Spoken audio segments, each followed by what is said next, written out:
não ser bom o suficiente para lidar com essas questões do campo. Então, como é para você viver essas novas experiências, sabendo que, por exemplo, você teve que gerir um conflito dentro da unidade, sendo que eu não sei se antes você já viveu isso. Então, como foi para você essas novas experiências, coisas que você nunca fez, fazer pela primeira vez?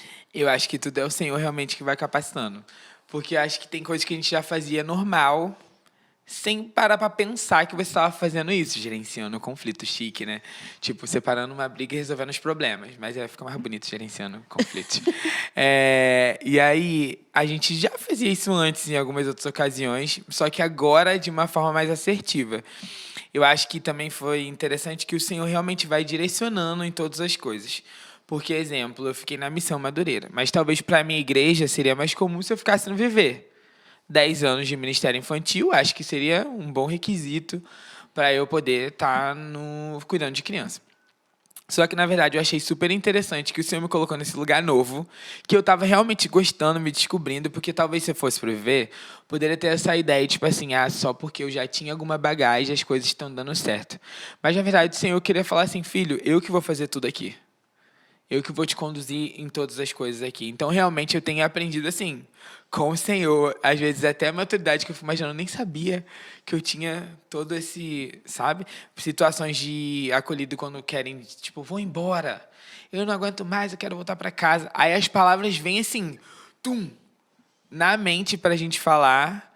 E aí eu acho que essa experiência com outros missionários também é troca, né, que a gente tem nas conversas de como lidou com os problemas. Eu acho que a importância do Brota também, acho que tem isso, porque na verdade são várias pessoas que são vocacionadas ou pelo menos estão imersas nesse mundo e aí elas compartilham. Pô, eu tô com medo de largar a minha casa porque eu tenho esses desafios. E aí, pô, eu tenho confirmação de que Deus me chamou. Eu tô na dúvida. Como foi seu chamado? Aí a pessoa vai falando e a gente vai, pô, criando uma grande família que todo mundo passa pela mesma coisa. A gente percebe que são coisas parecidas. Eu acho que realmente no campo missionário não tem receita de bolo.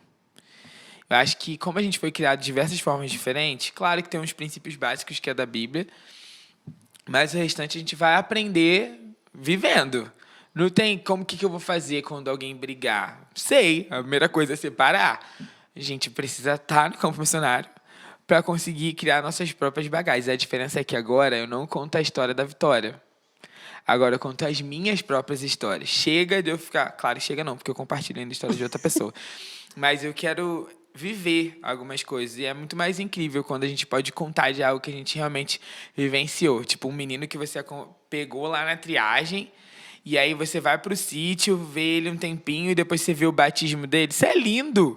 E aí o garoto fala assim, você sabia que eu tenho parte até no seu chamado? Quando eu era voluntário, ele falou, tu vai ser missionário.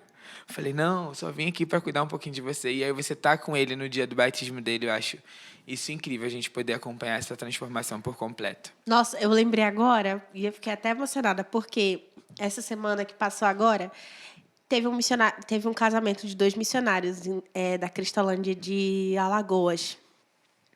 E o rapaz que casou foi um rapaz que, quando eu estava no início da minha caminhada na Cristalândia de Pernambuco, eu dei estudo de João para ele quando ele tinha acabado de chegar na Cristalândia para ser acolhido.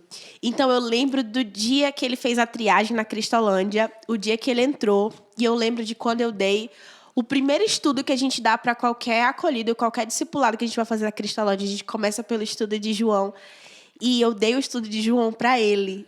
E ele terminou o tempo dele, virou missionário, e hoje ele está casando com outra missionária. Aí você falou isso e eu lembrei que semana passada ele casou, sabe, com outra missionária, trabalha lá na Cristalândia de Alagoas, Pedrinho, não sei se ele está me assistindo porque ele deve estar de férias, de lua de mel, mas eu lembrei agora como é emocionante você viver essas experiências, né, de saber que o Senhor faz tantas coisas por meio de nós, pelo meio do seu povo, transformando tanta gente. Essas questões de transformação de vida são um combustível, né, pra gente continuar.